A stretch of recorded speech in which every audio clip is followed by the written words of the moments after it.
He stepped in from the cool breeze outside. The soft click of the glass door echoed gently as it closed behind him. The lights inside the restaurant bathed everything in gold.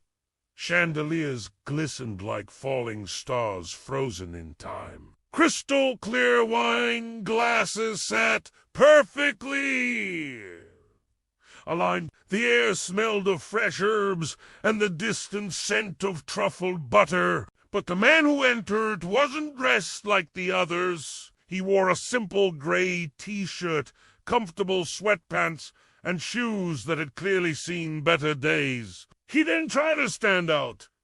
In fact, it seemed like he wanted to disappear. He walked slowly, with a kind of peace most people forget to carry. Yet, his presence was impossible to ignore.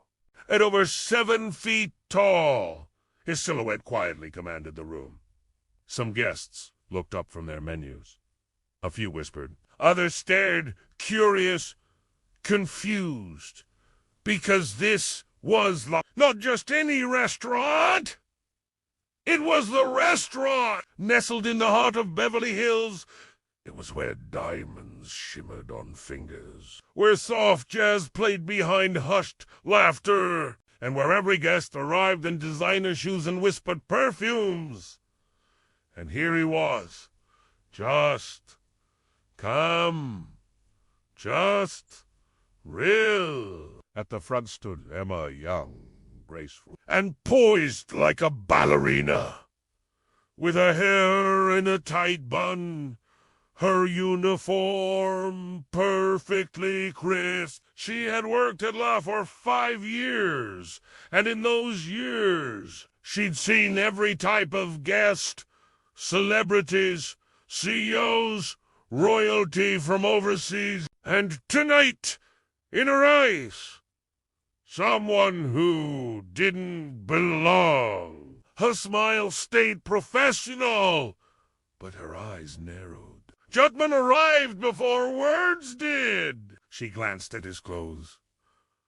Wrinkled, casual, no watch, no suit, no visible wealth. Her mind whispered, he doesn't belong here. But her voice, Eberso, Polit said. Good evening, sir. Do you have a reservation? Shaq smiled. That warm, deep smile that somehow made the air feel softer. Before we continue, please do subscribe to my channel. His voice came like a slow hum. No reservation. It's just hoping for a table, if there's one available. Emma hesitated. His tone was gentle, his posture respectful, but her pride sharpened like glass.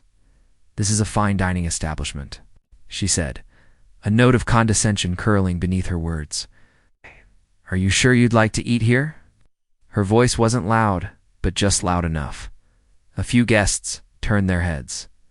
An older couple, Mr. and Mrs. Carter, paused mid-sip. A young woman named Lisa furrowed her brows and leaned toward her partner. Shaq didn't flinch. He simply held her gaze and replied, Yes, I'd like to try dining here tonight. Emma blinked, surprised by the absence of discomfort. Most people in his place would have gotten defensive. Most would have walked out. But this man was still, like a lake untouched by wind. Her lips curled into a half-smile, the kind that didn't quite reach the eyes. Let me check what we have available. One moment. She turned, her heels clicking sharply against the marble floor, her thoughts racing. He won't stay long. Wait till he sees the menu. Wait till he hears the prices. He'll leave before the first course. Behind her, Shaq stood patiently, hands folded in front of him. He didn't fidget. He didn't scan the room. He simply waited above him. Chandeliers cast soft light over his frame. The restaurant buzzed quietly, forks clinking, glasses toasting, whispers swirling like soft clouds. But his silence stood out. He wasn't trying to prove anything. He wasn't reacting in that. That alone began to change the air. Emma returned. This way, she said, already walking, not toward the central area with polished wine decanters, and candlelit corners, not toward the velvet booths with a view of the city's skyline, no. She walked him to the far corner, near the kitchen, where waiters came and went, and the hum of dishwashers hummed behind swinging doors. It wasn't a bad table, but it certainly wasn't a good one. This should match your style perfectly, she said, placing the menu down with a firm tap. Shaq looked at the table, then up at her, still smiling, still gentle. Thank you, said simply, and took his seat. Around him, eyes watched, some with curiosity, some with judgment, a few. With empathy, Emma turned on her heel, her chin slightly lifted, and as she walked away, she added, just loudly enough, hope you enjoy this spot. Not everyone gets such a prime seat. The soft clink of cutlery paused. Some guests glanced at each other. A hush tiptoed across the room. But Shaq. He opened the menu, looked it over, and smiled, as if none of it touched him. As if this was exactly where he was meant to be.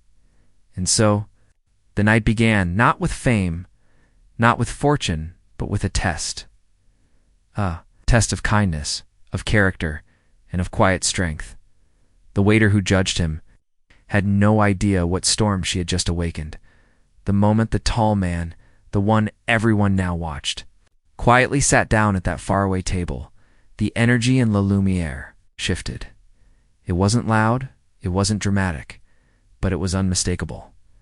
Guests leaned toward each other, a quiet buzz swept between tables like wind through tall grass. Not words, not yet, but curiosity. The man, that man, was still smiling. The small table near the kitchen wasn't special. No view, no centerpiece, not even the warm candle that flickered at every other table. Instead, the soft glow of opulence faded as the hum of silverware, kitchen doors, and hushed footsteps crept closer. It was a seat given out of silent punishment, a seat chosen not by availability, but by attitude. Emma stood at the service station, peeking back without turning her head. He was sitting, still, not leaving, not even reacting. Her lips pressed together. A small part of her, the quieter voice, whispered, he didn't say anything wrong. But the louder voice, the one she often followed, reminded her, he doesn't belong here. He'll crack soon. They always do. She turned to her colleague, Jake. Jake was new, soft-spoken, still learning the rhythm of fine dining. He glanced at Emma with hesitation. He had seen it too. The way she guided him, the way she spoke to him, the way she dropped the menu like an afterthought. Wasn't that? Jake began softly. Emma cut him off with a tiny shake of her head and a whisper, doesn't matter. No need to fuss over someone playing dress-up for a night. Back at the table, Shaq gently lifted the menu. It was heavy, covered in soft leather, embossed in gold foil. Inside were names of dishes written in French, Italian, and careful English translations. He moved through the pages like someone turning the pages of a book they'd read 100 times. No rush, no worry, just peace. He didn't need to look around.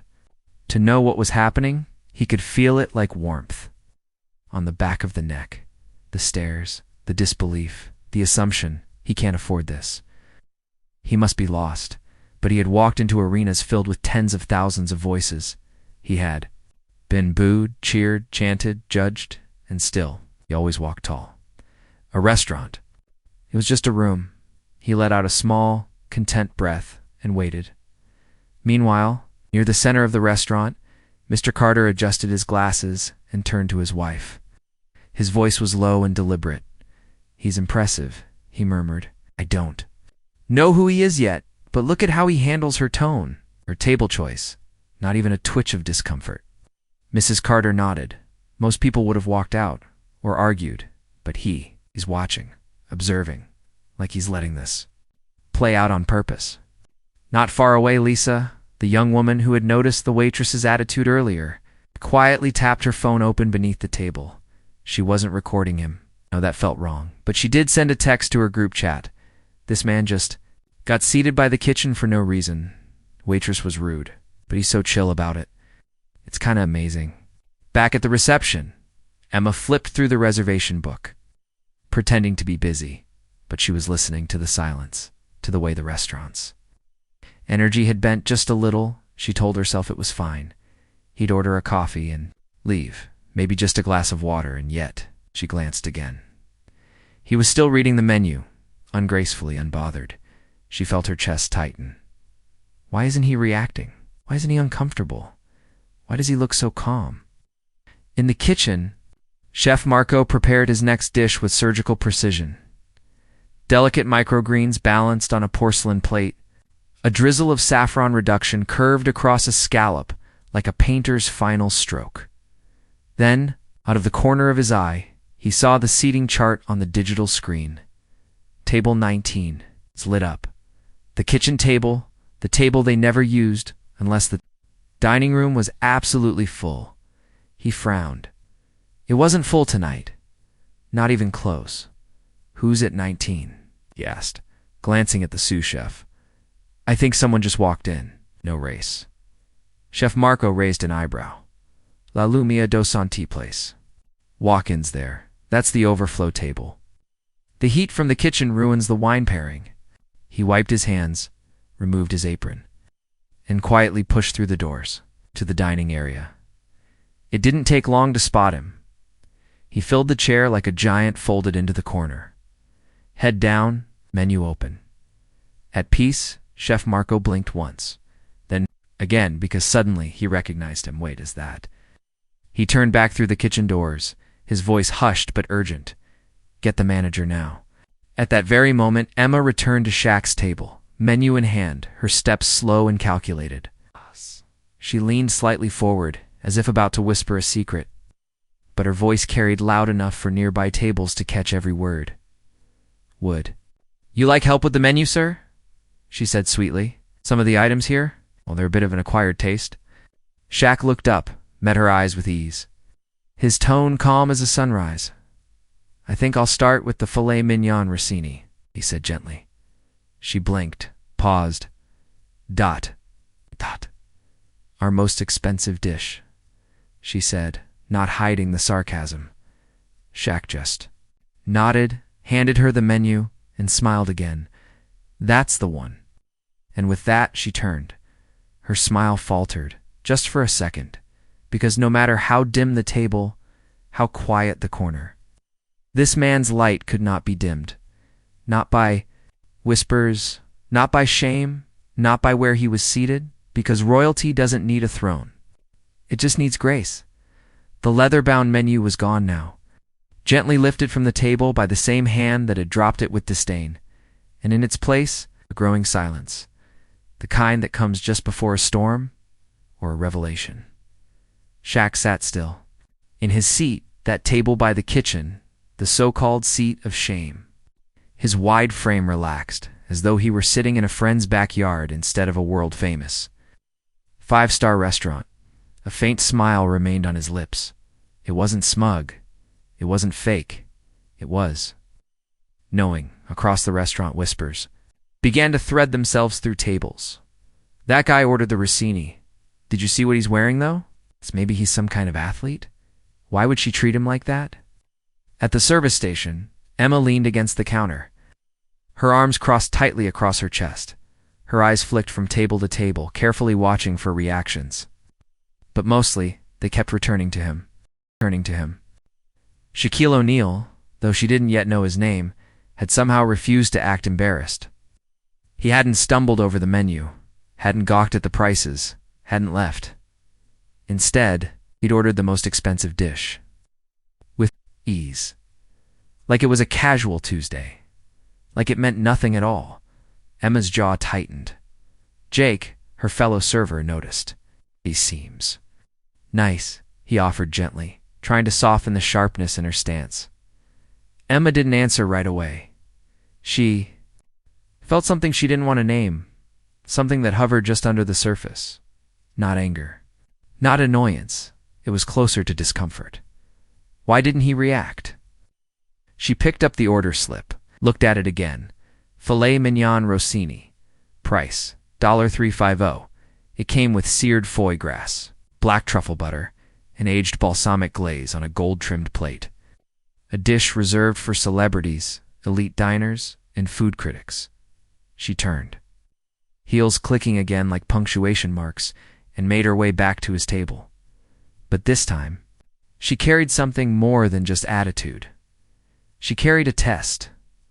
Shaq was still there, posture relaxed, eyes now gazing around the room with interest. He noticed the details, the flicker of the candles, the glint of cutlery, the polished marble floors. He wasn't just in the restaurant. He was present in it. Emma arrived holding the wine and dish-pairing guide in one hand, the water jug in the other. She poured slowly, making the water dance as it hit the glass. "Would you like me to go over the prices for you?" she asked, sweetly, her voice dripping with subtle venom. Her words weren't loud, but carefully placed, targeted, measured. Shaq turned to her, his voice warm. "No need. I saw what I wanted." She tilted her head as if confused. Then, pointing a well-manicured finger to the bottom corner of the wine menu, she said, "That particular dish is best enjoyed with our Chateau Margaux. It's a $1,200 bottle." She waited for the twitch. Of panic, the falter of pride, the usual human response to such a price tag. But instead, he leaned in a little, not to challenge her, but to meet her in kindness. He said softly, "What would you pair it with?" Emma blinked. She wasn't prepared for the question, for the way it gently turned the spotlight back on her, as if he was sincerely asking. Not mocking, not testing. She faltered for a second, then replied, "The Margaux, or the Italian Brunello." Shaq nodded. "Then let's go with the Brunello." No hesitation, no comment about cost, no performative gestures, just Grace. Emma scribbled it down. A strange quiet wrapped around her as she walked away. At a nearby table, Lisa, the young woman who had noticed everything from the start, whispered to her boyfriend, "She's testing him, and he's passing every time." The boyfriend nodded, glancing over. "Yeah. And look at how calm he is, like he's not even bothered." Lisa lowered her voice further. "What if he owns the place or something?" Her boyfriend chuckled. "That'd be wild." Back in the kitchen, Chef Marco was on a mission. He had confirmed it. The man at table 19 was Shaquille O'Neal, NBA legend, philanthropist, investor, and yes, a part owner in the group that quietly acquired La Lumiere 2 months ago. The purchase hadn't been public yet, kept under wraps for a media reveal next quarter. Even most of the staff didn't know, but Chef Marco did, and now the dots were connecting rapidly. Emma, the bad table, the tone, the menu sarcasm. He wiped his hands, his heart thumping. This wasn't just a mistake, this was a moment. Back at the table, Shaq took a sip of his water and let the soft clinking of dishes around him fill his ears. He knew what was happening. He knew how this would play out eventually, but he wasn't in a rush. He wanted it to unfold, not for revenge, not for pride, but for clarity. Because sometimes people need to reveal themselves before they're ready to see others. And so he waited with peace, with patience, even as Emma returned again, this time with a small bread basket and another hint of mockery in her tone. She placed it down and whispered, "Enjoy your starter. Just don't fill up the fillets." It was a joke, a dig, but Shaq just smiled. He picked up a piece of warm sourdough, tore it gently, and said with kindness in his voice, "I always leave room for the best part." And in that moment, Emma felt something she couldn't name. Like, maybe, just maybe, she'd misjudged the man in front of her. But she turned away, still holding on to her version of the story, still unaware that the story had just begun. He hadn't even glanced at it before resting it back down, his fingers gently folding the top corner. No one quite knew what to expect next, but they all leaned in, just a little, waiting for the next ripple. Linda May Carter stood at the pass window, one hand on her hip, the other holding a lukewarm coffee pot. "Well," she whispered, mostly to herself, "what are you up to now?" She wasn't the only one watching at table 6, near the back. 2 regulars, Jake and Cheryl, sat with their usual tuna melts and curly fries. Jake nudged Cheryl with his elbow, nodding toward the quiet man. $50 says he just orders pancakes and walks out without a bite. Cheryl smirked, chewing thoughtfully. "Double or nothing. He surprises you. He's not a pancake kind of man. Jake chuckled. Low and raspy. What does that even mean? Linda poured them each a refill and gave them a knowing glance. Y'all better be careful. He might just hear you. Cheryl leaned in, her eyes still fixed on the quiet man. Is he deaf? No, Linda said softly, her voice gentle as falling petals. He listens more than most. Meanwhile, the kitchen was stirring. Behind the swinging doors, Hector, the head cook, had placed his spatula down. If he orders the Triple B burger, I'm out. Ain't no way someone his size can finish it. Next to him, Suki, the dishwasher, laughed under her breath. You think he'll even talk? That's the wager, ain't it? Hector replied, tapping his spatula twice on the counter, and just like that, a hush fell again. The stranger raised his eyes slowly, gazing out the window beside him. The late afternoon sun was starting to dim, casting long shadows over the booths. A single sunbeam touched his table, as if inviting him to be seen.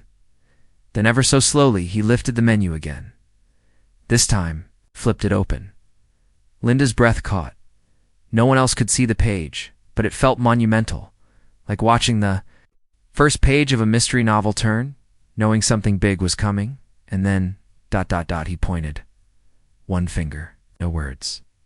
Just a tap on the laminated paper. Linda made her way to him with cautious steps, her pad in hand.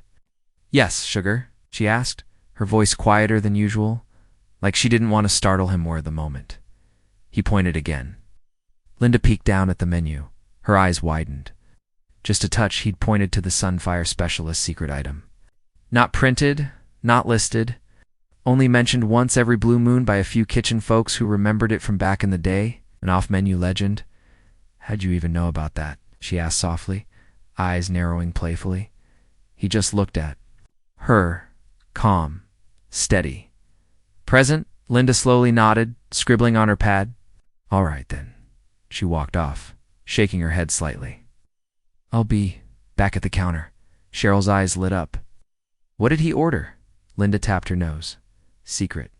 Oh, come on, Jake groaned. Let the man eat in peace. Linda replied, but her grin betrayed her excitement. In the kitchen, Hector paused mid-chop. What did he get? Linda poked her head in, eyes wide. Sunfire Special. The spatula clattered to the floor. No one's ordered that since '98. Hector gasped. It's not even on the system. Guess you better remember how. To make it, Linda teased, slipping back out. The diner felt alive again. Like the walls had started listening to. More whispered wagers were exchanged in the booths. Would he eat the whole thing? Would he smile? Would he speak? But the man. He sat quietly, hands folded, waiting. He didn't fidget, didn't look at his phone, didn't tap the table, just waited when the food came. It was a thing of beauty. The Sunfire Special was a towering plate. Honey-glazed fried chicken, Jalapeño cornbread, maple hot sauce, and sweet vinegar sauce served on a warm skillet with a whisper of smoke curling off the plate. Linda set it down gently. Bon appétit, darling. He looked at the plate and at Linda. And for the first time, he smiled. A soft, slow smile. It wasn't wide or showy, it was the kind of smile that said, thank you. The kind that says, this means more than you know, Linda. Felt a lump form in her throat. He picked up the fork and knife, carefully slicing into the chicken, letting the steam rise. And when he took his first bite, he closed his eyes. Like he wasn't just tasting food. He was remembering something. And in that moment, every whisper in the diner faded. Every wager, every bet, every glance, it all quieted because the stranger, was no longer a mystery. He was just a man who had found something familiar, something lost, maybe even something healing. Cheryl nudged. Jake, you owe me 50. Jake didn't reply. He just watched, silently chewing, his eyes soft, and Linda. Shh. She stood behind the counter with one hand on her heart. I don't know who he is. She whispered to herself. But I think this diner was waiting for him, too. Outside, the light dimmed further. Shadows stretched long across the parking lot. But inside Pinebrook Diner, warmth returned.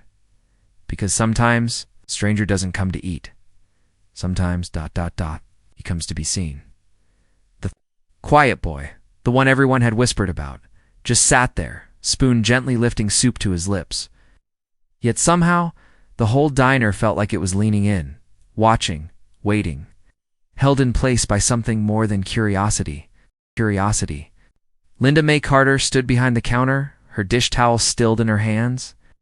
Her breath caught somewhere between her chest and her throat. She couldn't explain it, not even to herself, but the boy's presence tonight felt different. Not louder, not sharper, but deeper, like the hush before a song begins. He didn't notice the sideways glances. Maybe he did, but didn't care.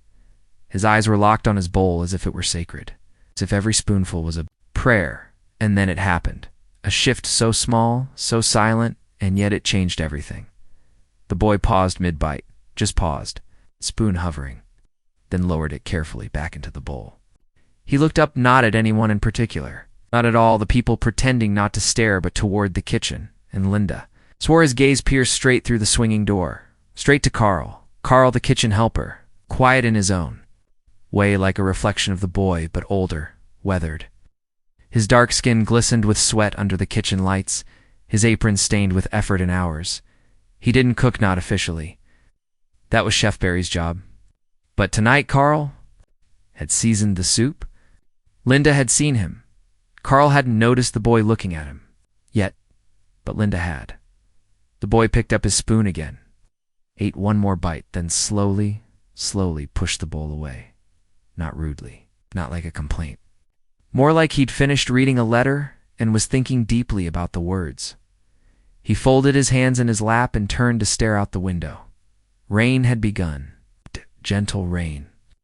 The kind that taps on the glass like a lullaby, and in the silence that followed, Linda felt something strange rise inside her. It wasn't fear, it wasn't curiosity, it was hope. She couldn't explain why. She only knew that something was about to happen, something important.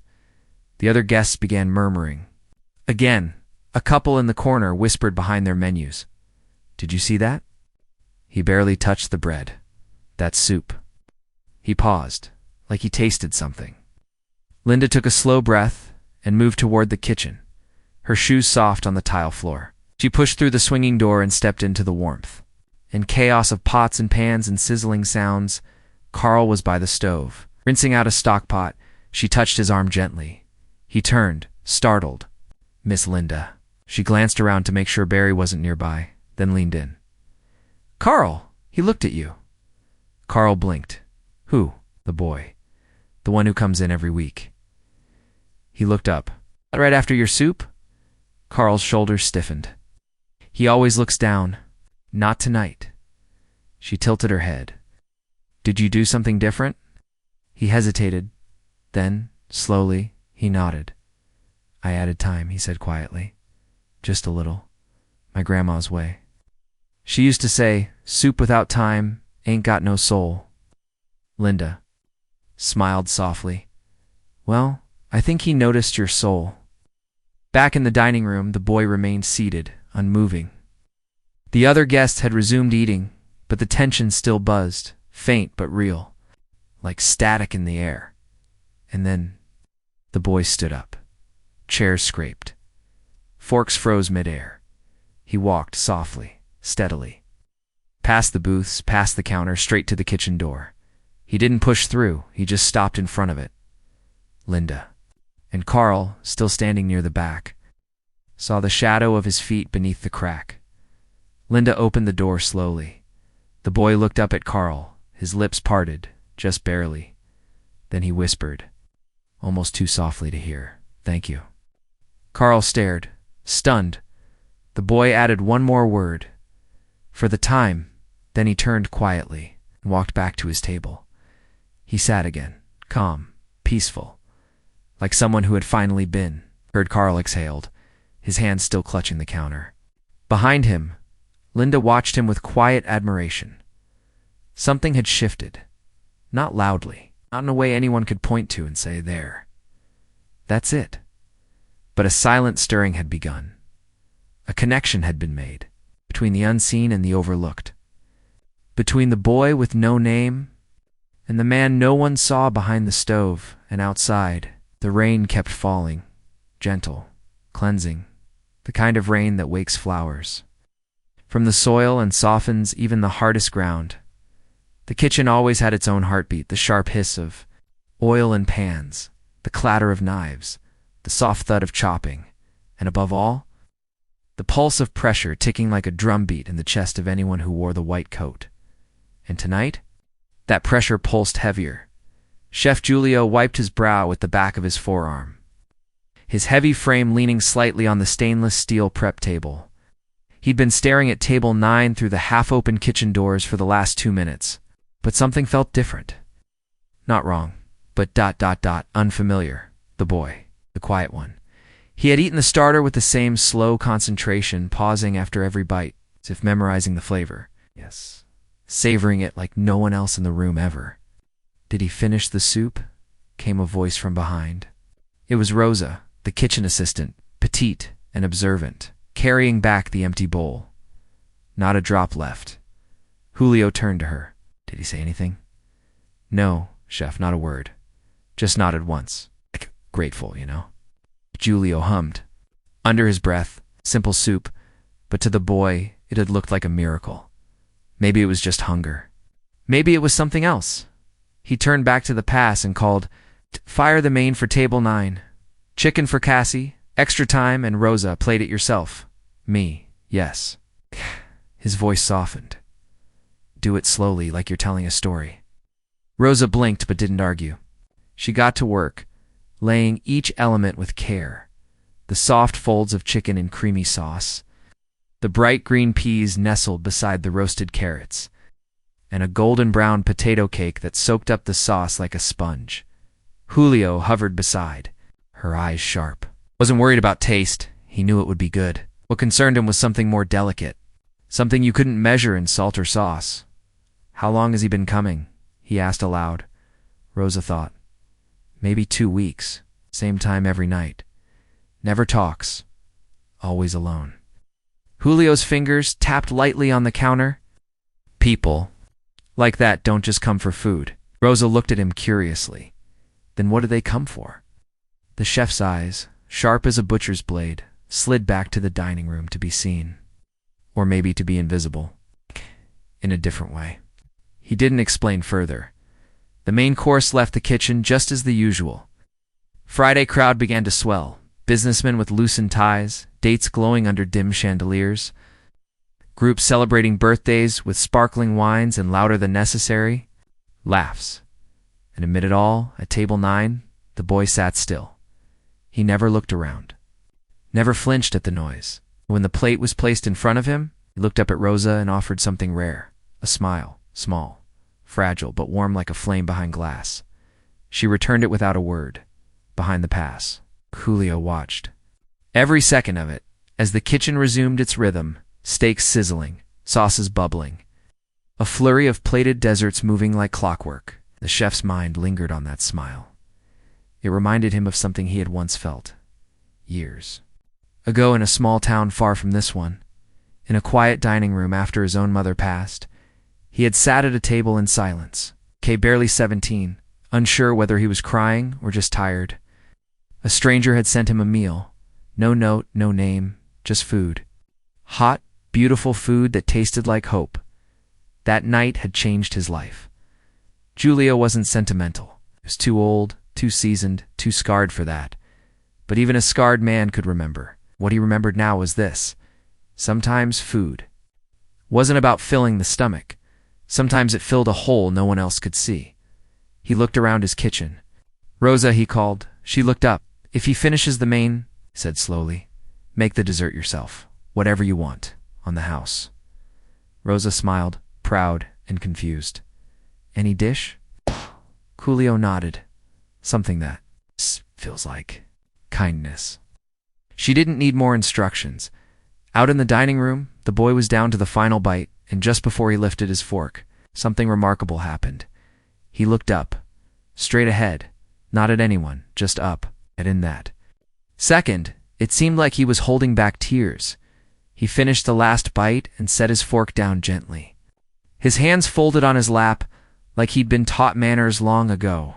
Didn't always get to use them. Rosa returned with a soft smile and a soft dessert, a lavender panna cotta with sugared violets and a tiny shortbread cookie. Something simple, gentle, and kind. She placed it in front of him, and for the first time the boy whispered, "Thank you," just 2 words. But in the kitchen, where Julio had been watching the whole time, felt like a thunderclap wrapped in silk. He turned away, suddenly feeling too full in the chest. He wasn't sure why. Maybe because he knew, without asking, without hearing, that no one had made this boy feel safe in a long time. And maybe tonight, with soup and chicken and lavender cream they finally had, a stir was beginning. Not just in the boy, but in the staff, the diners, in the air. Something was changing at this restaurant, and Julio, the old chef with tired feet and a sharp heart, could feel it simmering. The clatter of plates and laughter faded into a dull hum as the boy sat quietly, head bowed over his nearly empty plate. It was strange in a restaurant filled with so much noise. The corner where he sat always felt ... still. Linda May noticed it the moment she walked out from the back. She had just refilled the sugar caddies, but paused, drawn again by something she couldn't name. She moved to his table and offered a gentle smile. "You okay, sweetheart?" The boy blinked up at her, expressionless as usual, but there was a flicker, like a candle catching a breeze. His lips parted ever so slightly, and he gave the smallest nod.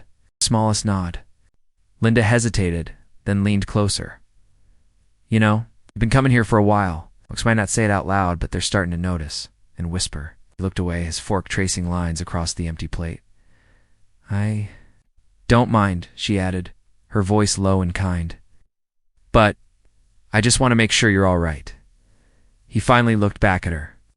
And then, with a voice so soft she almost didn't hear it, he said, "I like it here." Linda's breath caught. It wasn't just the words, it was the way he said them. Like this place was something sacred, something that tethered him to something warmer than wherever he came from. "You're always welcome," she whispered, "no matter what folks say." She turned to leave, her chest suddenly tight. She didn't know why her eyes were prickling. Maybe it was his voice, or the way he said so much with so little. As she passed the kitchen swing door, Chef Ray stood, leaning against the counter, arms crossed, watching. She talked again. He asked Linda as she slipped behind the counter. She corrected automatically, and yes, barely. Ray nodded, his lips pressed into a line. "I've seen that look before.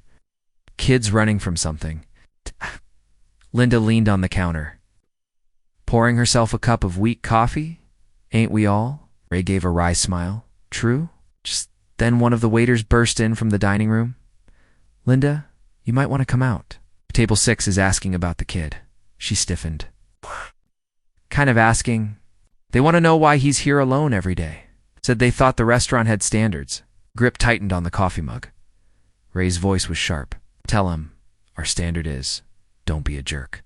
But Linda was all ready. Heading back out, at table 6 sat 3 women, each dressed to impress pearls, painted nails, and pursed lips. The kind who'd grown up in Pinebrook and made sure everyone knew it. "Can I help you, ladies?" Linda asked sweetly, though her tone held steel. "Linda," one of them drawled, "we just couldn't help but notice that same boy here every day, alone. Doesn't that strike you as odd?" "Maybe he's your grandson," another offered. Too innocently, Linda kept her smile. "He's not. But I suppose his manners are better than most." He chuckled uncomfortably. "I just think," the first woman went on, "that people talk. We all care about this town's reputation, especially in your diner." Linda looked them squarely in the eyes. "Well, ladies, this diner's reputation will survive just fine with one quiet boy enjoying a meal in peace. What it can't survive is sour tongues and spoiled hearts." With that, she turned and walked away. The boy was watching from the corner, and, for the first time since he'd come, he smiled. It was small, it's barely there. But real Linda stopped in her tracks, surprised. Her heart fluttered strangely. She smiled back. It's better. That evening, As the boy left, Chef Ray stepped out of the kitchen and followed Linda to the front. "You ever wonder if we've seen him before?" he asked. Linda gave him a sideways glance. "What do you mean?" Ray scratched his chin. Ow. "Feels familiar. That face. Those eyes. Like I've seen them somewhere, but younger." Linda frowned. "He is young." Ray shook his head. "No, I mean, someone related. A family resemblance, maybe. Could be someone from the news, or maybe from Pine Brook itself." Linda shrugged. "Could be. You know how faces blur together after a while?" Ray nodded, but didn't look convinced. That night, long after closing, Linda found herself staring at the empty corner booth. Mops swayed lazily across the floor, but her mind was far from it. What was it about that boy? He hadn't given a name, never paid with a card. Always cash. Always quiet. Always alone. And yet, something about him tugged at her memory. The way he carried himself. Like someone who knew pain too well, she turned off the lights, leaving the corner in soft moonlit shadow. The next day, something strange happened. As Linda arrived, she found a small note tucked beneath the salt shaker at the boy's usual table. It was scribbled in precise, neat handwriting. "Thank you for not asking too many questions." That was all. She pressed the note to her chest, heart fluttering. Then she turned toward the kitchen. "Ray," she called, her voice firm, "I need you to come see this." He wiped his hands and stepped out, squinting at the note. Once, twice, and then looked at her. "You sure you don't recognize the handwriting?" Linda blinked. "No. Why?" Ray stared at her for a moment. "Because I do." Linda's breath hitched. "From where?" Ray hesitated. "It looks just like a letter I got almost 20 years ago, when I applied for that fancy chef program in New York. I didn't get in, but the rejection letter was handwritten. I kept it. Always thought it was strange." Linda laughed lightly. "Ray, you're telling me this boy is secretly an elite culinary program reject?" Ray frowned. "No, I'm saying someone connected to that program is connected to him." Linda looked toward the window, where sunlight streamed through the blinds and spilled across the now empty table. The boy was still a mystery, but the spark had caught in Pine Brook. It was about to feel the fire. The next morning, a strange quiet seemed to float through the sleepy town of Pine Brook. But online, it was anything but quiet, buzzing, clicking, scrolling fingers across, glowing screens. Phones lit up with a video that had somehow slipped through unnoticed the night before. It wasn't long, only 30 seconds, but it was enough. It showed the mysterious man from Table 9, sitting stiffly as a waiter nervously placed a steaming plate in front of him. The camera zoomed in on his face just as he tasted the first bite. The reaction, oh, it was subtle. No gasping, no yelling. Just a brief flutter in his eyes, the tightening of his lips, and a single, stunned blink. The screen cut to black with words that sent a ripple through every foodie circle. When the dish is this good, even he couldn't hide it.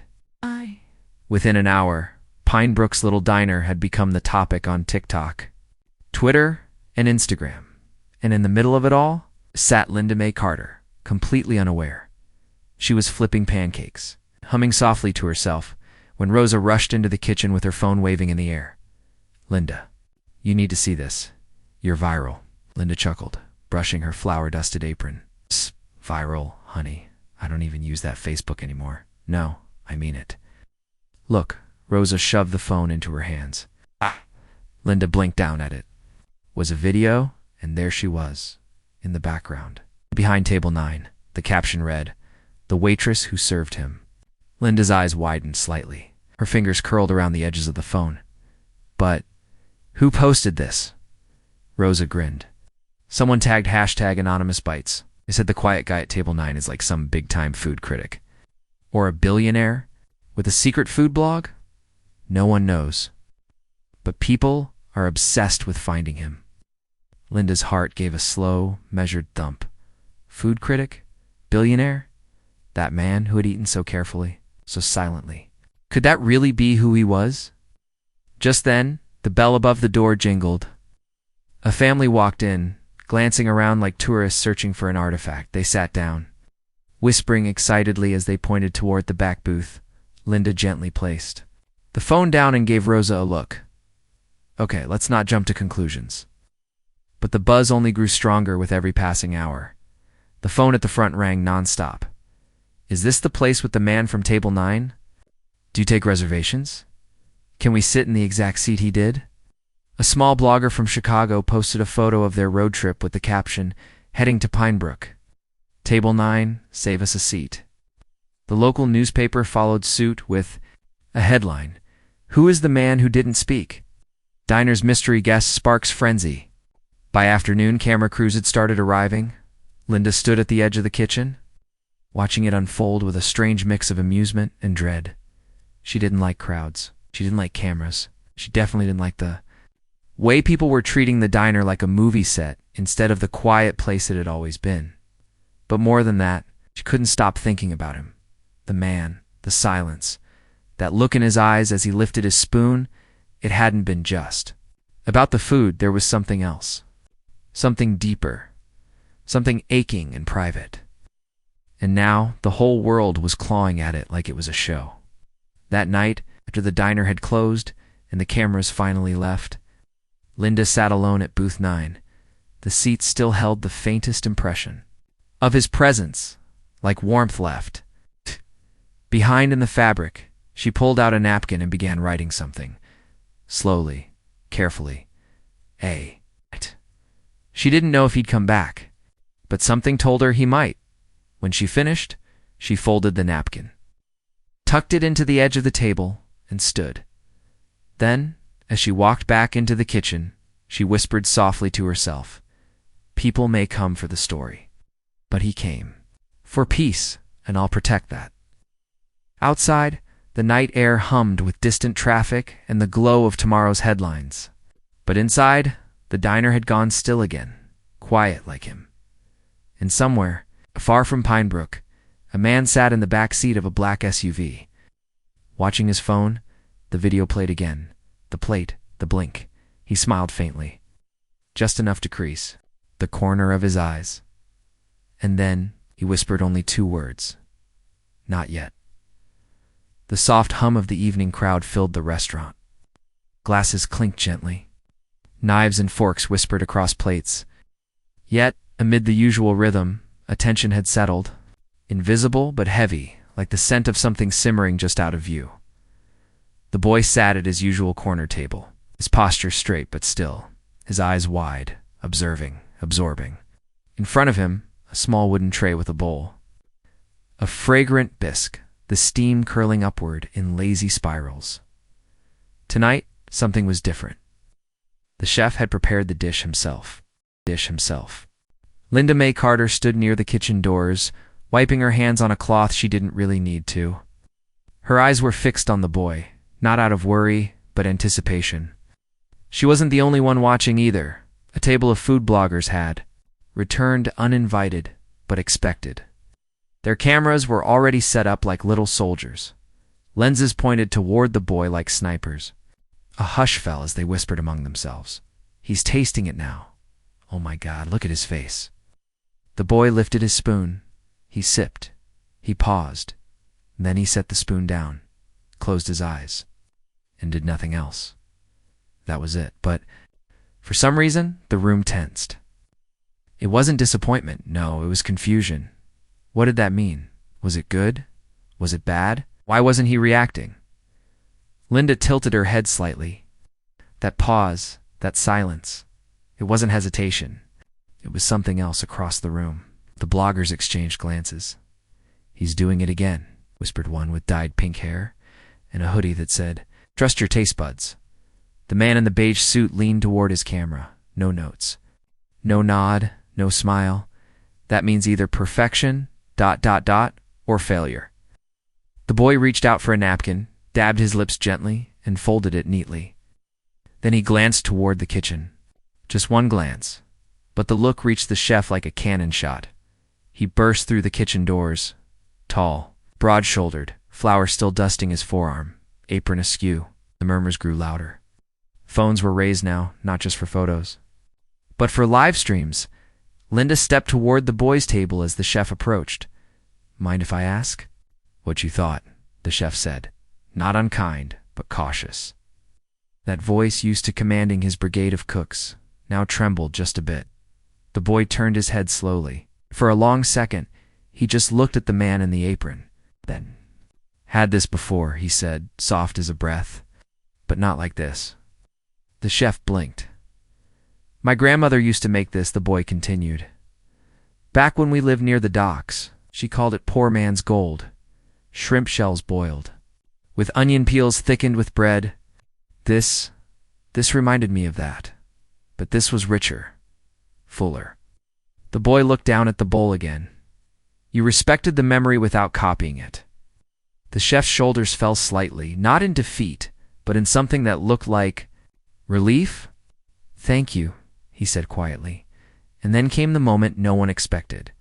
The boy reached into his small satchel and pulled out a folded sheet of parchment.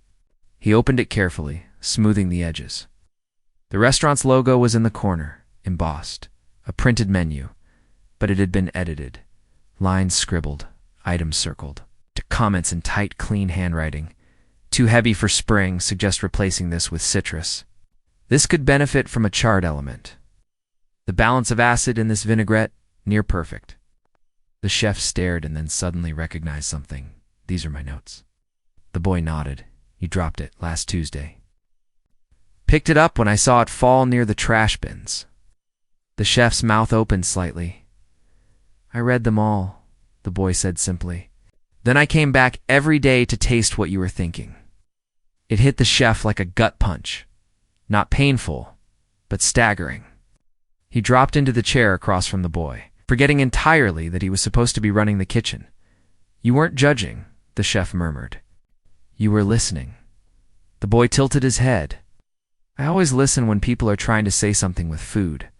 Linda's eyes welled up. She turned quickly before anyone could see. The bloggers had gone still, phones hovering in. Mid-air, unsure whether to keep recording or simply absorb what had just unfolded. "He's not a critic." One whispered, "He's a translator." A slow, polite clap began at the back of the room. It wasn't loud, it wasn't dramatic. It was sincere. Soon, more hands joined in, hesitant at first, then warmer, fuller. The boy stood, bowed slightly toward the chef, and then toward Linda. "I'll see you tomorrow?" she asked, her voice catching just a little. "If you'll have me," he replied. "Always," she said. The boy left through the front door this time, and the crowd parted to let him through, not out of fear or fame, but out of something deeper. Respect, not because he was famous, not because he was loud, but because he had listened quietly and heard everything. So there he sat, trembling not from cold, nor from hunger, but from something deeper. Roar, shame. All around him, the same waiters who had snickered earlier now stood silent. Every bite he had taken, every humble thank you he had whispered to the staff, played like a quiet melody in the background of their minds. The man in the corner, the one they had judged, the one they had dared to mock and underestimate, was now sitting beside none other than Chef Marcel Vaughn, the culinary icon whispered about in high-end kitchens and boardrooms alike. Chef Marcel's hand rested calmly on the boy's back, gentle, affirming as if the boy were family. Linda. May Carter watched it all unfold from her booth, the coffee she'd barely touched now cold in her hands. But her eyes, they shimmered.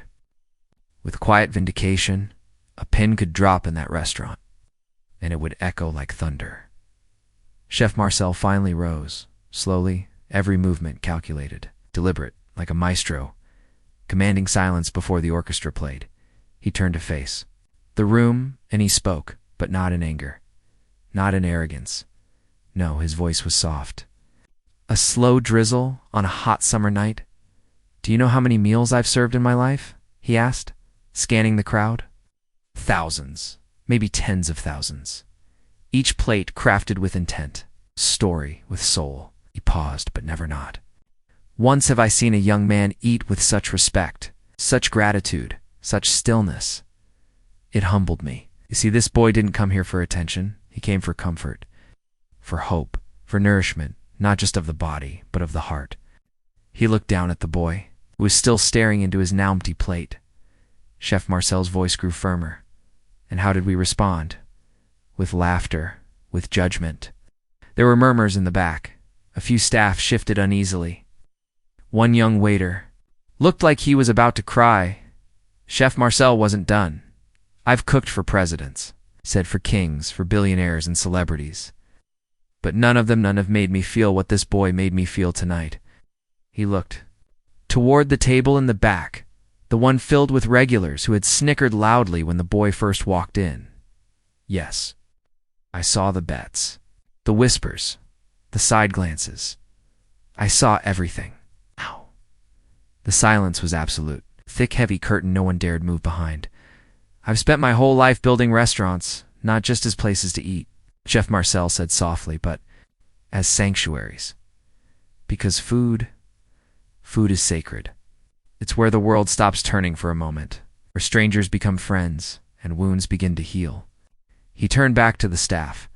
And when we laugh at the broken or the quiet, or the different, when we mock someone for being still, we fail at more than hospitality. We fail at humanity. You could hear someone sniffle. A fork slipped from a hand and clattered softly on porcelain. The boy finally looked up. His eyes were wide, wet, vulnerable. Chef Marcel knelt beside him again. You came back every night for a reason, he whispered. You didn't know me, but you knew the food spoke to something inside you.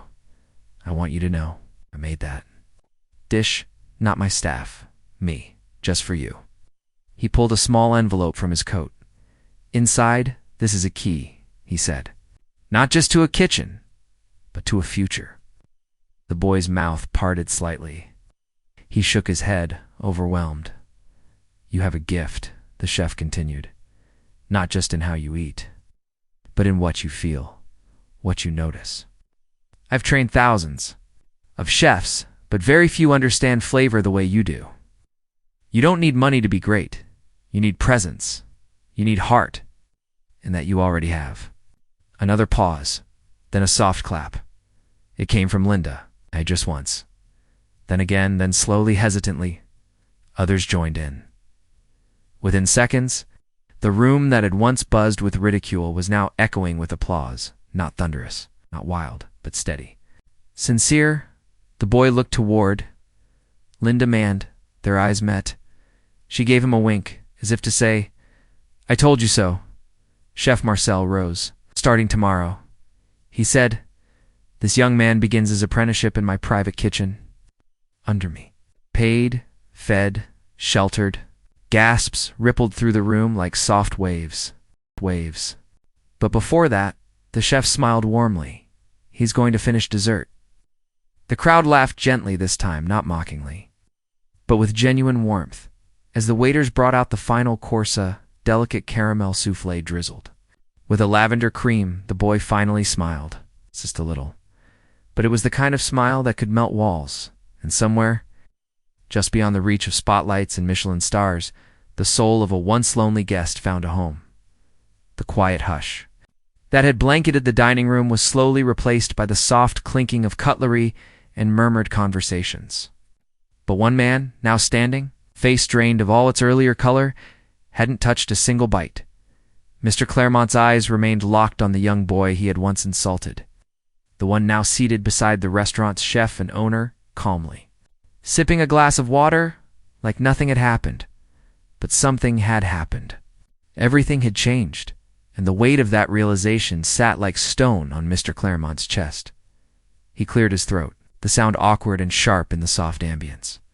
Guests nearby glanced over, eyebrows rising, anticipating drama, or perhaps redemption. Mr. Claremont's wife tugged gently at his sleeve, whispering, if you're going to do it right.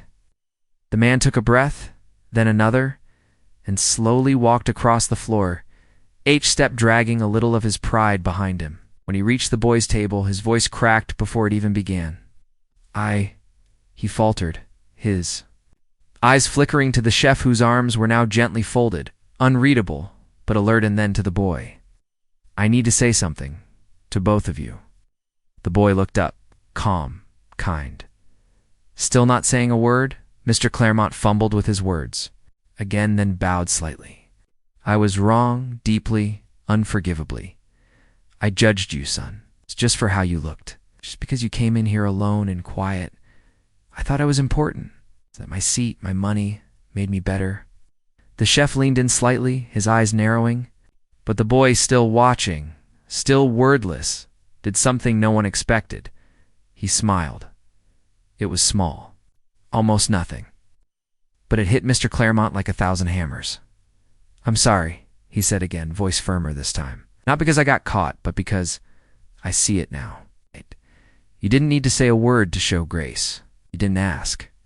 For attention, or revenge, or even recognition. You just were kind. The boy nodded. One slow, peaceful nod. The chef, still cautious, asked gently, Why now? What made you walk over? Mr. Claremont looked down at his shaking hands. Wife reminded me that our children watch everything we do. And tonight, I almost became the man I warned my sons about. Entitled, arrogant, cold, but your silence. Young man, it echoed louder than anything I've ever heard. You taught me something. The guests nearby had stopped pretending not to listen. Phones were lowered. Forks rested on napkins. The moment was real, human, and completely unscripted. And then soft, almost a whisper. The boy finally spoke. I forgive you. Just 3 words. But they landed with the weight of healing. The chef blinked. Mr. Claremont's wife exhaled. And across the room, even a few servers paused with misty eyes. The boy continued, It's easy to be loud when you're hurt. Harder to stay still and let people come around. But sometimes they do.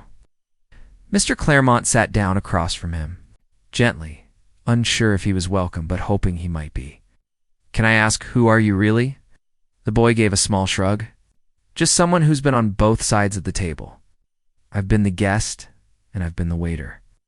The chef, now visibly relaxed, added with a grin, and now he's the future of this place. Whispers floated again as he, the new owner, the chef's son, an investor. The boy shook his head, laughing lightly. None of that matters. Not tonight. Mr. Claremont gave a nod, then placed something on the table, his platinum card. I'd like to cover the next 10 meals that boy chooses to buy for others. Quiet guests. Lonely ones. First-timers. You decide who. I apologize. In action. The boy eyed the card but didn't reach for it. I'll accept it, the chef said gently, taking the card and sliding it into his apron. But only if you come back tomorrow and help serve the guests. The room gasped. Me? Mr. Claremont asked, startled. Serve. Yes, the chef smiled. True change begins with humility. A little apron might fit you just right. Beat past. Then slowly, with a grin, Mr. Claremont nodded. Deal, the restaurant exhaled. Laughter returned. Forks resumed their dance. The magic of that little table had worked once again, with power or noise, but with humility and forgiveness. And in the corner, the quiet boy finished his glass of water, a soft glimmer in his eyes, as if everything had unfolded exactly as it was meant to. By the time the golden sunrise stretched its sleepy arms across the city's skyline, something unusual had begun to unfold. Not just at the restaurant, but all across social media, newsrooms, and TV channels. The night before, a sleek silver SUV had quietly pulled away from the restaurant parking lot. Inside it sat the silent guest, the man who had stirred an entire dining room without saying a single word. But as dawn broke, so did his silence in a completely different way. It started with a video. Someone, perhaps one of the whispering guests from the previous night, had uploaded a grainy but clear enough recording. It showed the quiet man sitting alone, the waiter's discomfort, and the moment the chef walked out and locked eyes with him.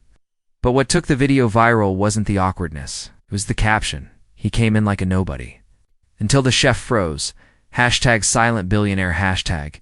Who is he? It hit the trending tab in just under 3 hours. Phones began buzzing across the city. At first, people assumed it was another clickbait title. But the views kept growing, and the theories began to multiply. Is he the owner? Some undercover Michelin inspector. Was that Gordon Ramsay's test diner? Some outlets tried to verify. But there was very little to go on. The man hadn't said a word, hadn't paid with a card, and the restaurant manager already, feeling like he'd botched something important, refused to speak to reporters. His silence, of course, only fanned the flames by midday. Local news channels were running the footage, adding dramatic narration over the scenes. Some stations brought on body language experts, who slowed down the video and analyzed each micro-expression of the waiters. See that twitch of the eyebrow?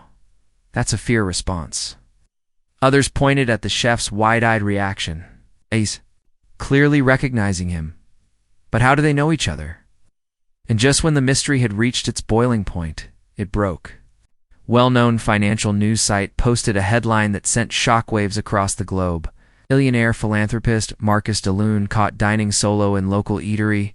No one recognized him. Marcus DeLune. The name alone was enough to silence the chatter. He wasn't just wealthy. He was legendary.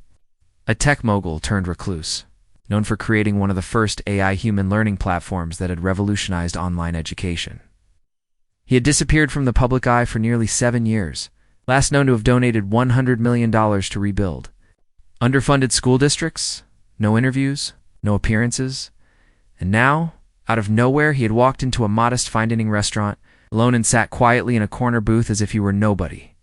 The reactions were instant. Major news anchors fumbled to pronounce his name correctly. Blogs ran opinion pieces titled, "Humility is the New Power." When the billionaire sits in silence, social media users were losing it. Some were posting remorseful threads. If I ever treated someone like that waiter treated Marcus DeLune, I'd dig a hole and jump in. Others, ironically, tried to claim they had recognized him and didn't say anything out of respect. Even celebrities began weighing in.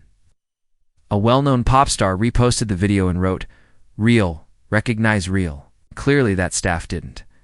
Back at the restaurant, the air had changed. The restaurant manager, still pale from the night before, now looked as if he'd seen a ghost. The waitstaff stood together in a tight circle near the service counter, all eyes glued to their phones.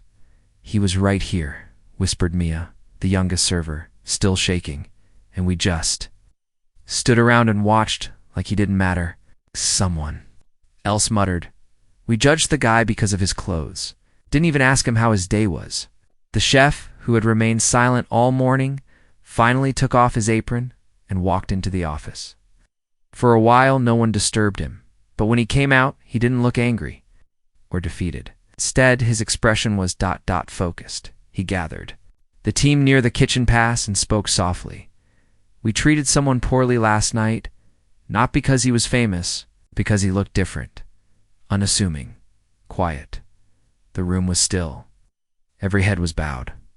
I don't care if he was a billionaire or a broke college kid. That's not who we are. We serve food with soul. And last night, we lost ours. The words hit hard and deeper than any media backlash could. And now, he added, we fix it. Ow. That afternoon, they issued a formal apology, not just to Marcus DeLune, but to every guest who ever felt invisible in their restaurant. The letter read, "We forgot that behind every quiet guest is a loud story, and every seat deserves dignity, not judgment. We are better than the version of ourselves you saw that night. And from today forward, we promise to serve, not just with hands, but with heart." It was a sincere gesture, but the story wasn't over, not even close.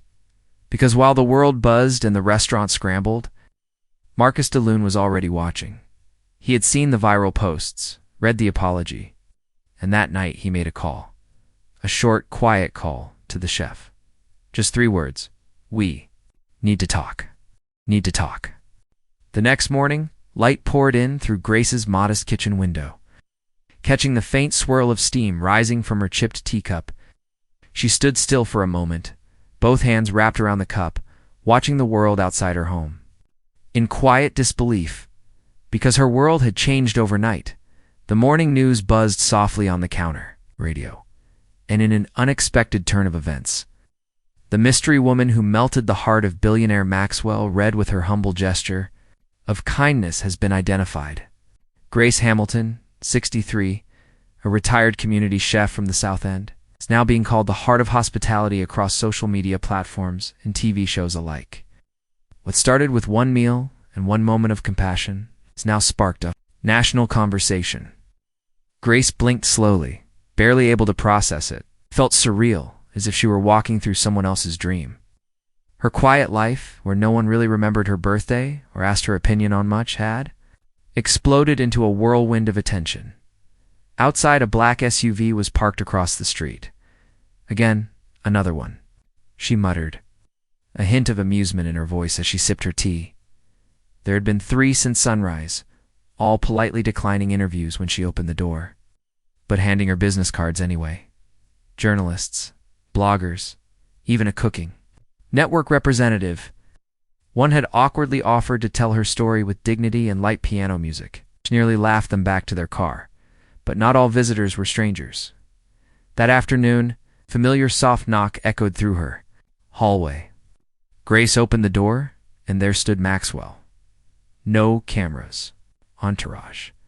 Just him in a simple gray sweater, holding a white paper bag, and looking every bit the man who hadn't forgotten what mattered. "I brought something," he said, smiling. Like a boy unsure if he'd be allowed inside, Grace stepped aside without a word, letting him in. "Smells like cinnamon," she murmured. "Your scones." "Well, my attempt," he chuckled, placing the bag on the kitchen table. "I followed that old blog recipe of yours. Had to dig through a lot of the internet to find it." Grace arched. "An eyebrow? That thing's still online?" He nodded, buried under 20 recipes with better photography. But yours had heart. The two sat quietly for a moment, the warm scent of cinnamon settling between them like a peace offering. Grace eventually broke the silence. "I didn't do it for this, you know. The attention, the noise. I just couldn't watch someone be humiliated, not in my presence." "I know," Maxwell said softly, leaning forward. "And that's exactly why it meant everything." For the next hour, they spoke like old friends about food, life, the chaos of public attention. Grace told him how she used to run community dinners from her porch for the neighborhood kids. Maxwell shared how he'd once burned toast for 3 straight months while living alone after college. "Why toast?" Grace teased. "Because it's the only thing I didn't have to Google how to plate." She laughed. The sound was warm, whole, like a string of old music finally tuned back to life. Later that evening, a clip of the two sitting in her tiny kitchen made its way to social media, captured by a local girl who delivered mail just in time to witness the exchange through the cracked window pane. It wasn't staged, it was simply 2 people, worlds apart in wealth and background, sharing a cinnamon scone and a quiet conversation about kindness. That clip alone was shared over 4 million times. "This is the America we need," one comment read. "She didn't change for the camera. The world just turned to face her," said another. By Friday, offers poured in. Publishing deals, brand partnerships, speaking engagements. One of the most surprising came from a culinary academy that wanted to rename a scholarship in her honor, the Grace Hamilton Fellowship for Compassionate Hospitality. She smiled at the letter, but quietly declined. That honor should belong to someone who needs the door opened, not someone who just got their own floor polished. Still, not everything she turned away. When a community center reached out asking if she'd come teach weekend cooking classes, again for the kids who had nothing warm at home, she said yes instantly. By the end of the week, Maxwell invited her to a soft launch of his newest foundation, a fund meant to support frontline restaurant staff, kitchen workers, and waitresses, the backbone of service, who were too often overlooked. Grace was the keynote speaker. The room went quiet when she took the stage. Wearing her old navy cardigan and the simple shoes she'd worn the night she stepped between a humiliated boy and a pack of laughing diners, her voice was soft, but it didn't waver. "I'm not used to cameras," she began. "I'm used to sticky counters, empty plates, and quiet thank yous whispered by tired eyes at the end of the day." She paused, then looked directly at the rows of suited executives and young professionals. But if this spotlight I've stumbled into can remind just one person to choose kindness over cruelty, to speak up instead of looking away, then it's worth it. Because the seat you pull out for someone else might just become your own seat at the table one day. There was a hush, then a long standing ovation. That night, as she sat by her window once more, sipping tea, the radio host spoke her name. Again, only this time with a touch more reverence. Grace Hamilton reminds us that dignity costs nothing and compassion feeds more than hunger. In a world obsessed with trends, she reminded us of what never goes out of style. Outside, the SUV across the street turned its engine on and drove. Oh, no more interviews tonight. Only the quiet warmth of a cinnamon-scented kitchen. And a woman who had, without ever asking, become a symbol of grace. The wind outside had shifted. No longer a harsh whisper sneaking through cracks in old windows, it now danced lightly, as if Pine Brook itself had exhaled. Inside the restaurant, everything felt warmer, newer, more whole. Gone were the hushes and hasty stares that had once followed strangers through the dining room. Now, voices hummed softly with welcome. Laughter trickled in between bites of food, and the air smelled of rich coffee and redemption. The walls had been repainted, not dramatically, just enough to feel fresh. The booths had been reupholstered in calming earth tones, and the lighting. It had softened, just enough to make everyone feel like they belonged. But the real change wasn't in fabric or fixtures. It was in the way people looked at each other behind the counter. Linda May Carter leaned her elbows on the pass window, eyes twinkling behind her glasses. Her posture had changed. Still gentle, but steadier now. The kind of steady you earn from surviving a storm and watching the sun come back up. "You see him?" she whispered, toward the kitchen door. Chef Marcus peeked out. His apron was cleaner than usual, but flour dusted the sleeves. Back table, same seat. And there he was, the boy, not in tattered clothes anymore. No, today he wore a navy sweater and tidy jeans, sneakers bright and new.